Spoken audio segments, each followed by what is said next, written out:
Here's how to fix Instagram selfie verification error. It's very easy to do, so make sure you watch till the very end so you won't miss any of the steps. First, you will need to open your Play Store app. Once you are there, now here you have to search for the Instagram app.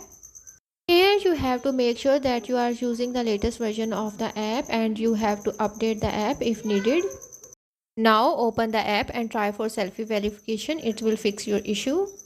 However, if this doesn't work for you, here is our second method. For second method, you have to go to your mobile settings, and here in mobile settings you have to go to your apps, and here you have to search for the Instagram app. And once you search for the app, now click on it, and once you click on it, now it will open this interface. Here you have to click on the force stop at the bottom right corner. It will refresh your app data, and after that click on the storage and then click on the clear cache option at the bottom right corner. Now go back and open your Instagram app and check if still the issue persists or not.